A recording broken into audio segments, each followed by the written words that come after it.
Mega Tyranitar is coming to Pokemon GO next month, and in this video I'm going to go through all the details for the July content update, and I'm going to let you know what's worth going after. Starting with a Pokemon with 5-star raids for July, Heatran that knows the legacy move Magma Storm will be available from June 29th to July 6th with a raid hour on July 5th. After this, Articuno, Zapdos and Moltres will all be appearing from July 6th to July 13th, and they will feature in the July 12th raid hour.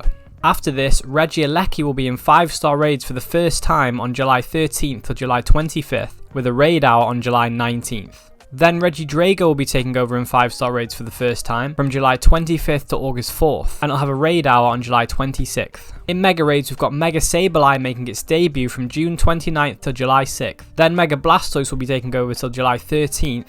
Mega Blaziken will then return till July 25th. And afterwards, Mega Tyranitar will finally be making its Pokemon GO debut from July 25th till August 4th. In the research breakthroughs for the month, you will be able to encounter Sableye, Beldum, Ordino, Furfrou, Goomy or Noibat. For the events, there will be a Go Battle weekend on July 1st and 2nd.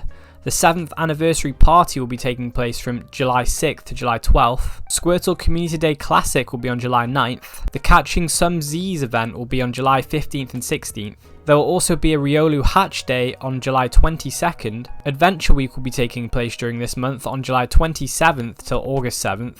And the July Community Day, which is leaked to be Poliwag, will be taking place on July 30th. For the spotlight hours for the month, July 4th will be Rufflet with 2x Catch Stardust. July 11th will be Whalmer with 2x Catch XP, July 18th will be Rhyhorn with 2x Catch Candy, and July 25th will be Yungoos with 2x Transfer Candy. So for the Pokemon worth raiding for the month, I would say Heatran with Magma Storm will actually be quite an improvement, so it could be worth raiding. It will now be viable in the Master League, and it will also be a strong Fire-type raid attacker. Zapdos and Moltres could also be worth raiding for Exile Candy to power up the Shadow versions if you have them, because in their Shadow forms, Shadow Zapdos is a top Electric-type raid attacker, Shadow Moltres is a top Fire-type raid attacker, but you could just wait for them to be in Shadow raids before farming their XL Candy. If you weren't able to get Regieleki and Regidrago when they made their debut in Elite raids, it's definitely worth picking up one of each for the decks because they will be remotable with 5-star raids.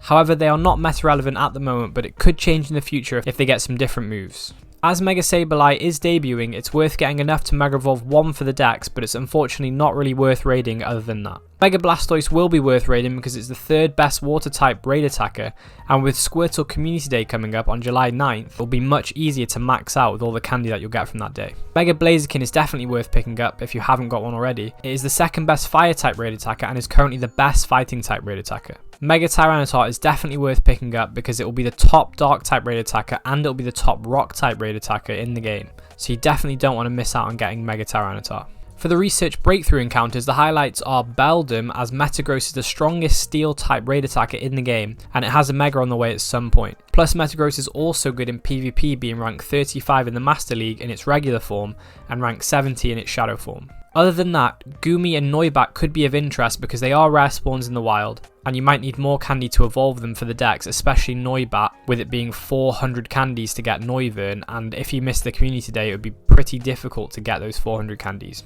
We don't really know a lot about the events coming up in the month yet, but the comm days are pretty much always worth doing with increased shiny rates and bonuses, and sometimes the featured Pokemon is meta relevant, like with the Squirtle Community Day Classic coming up on July 9th.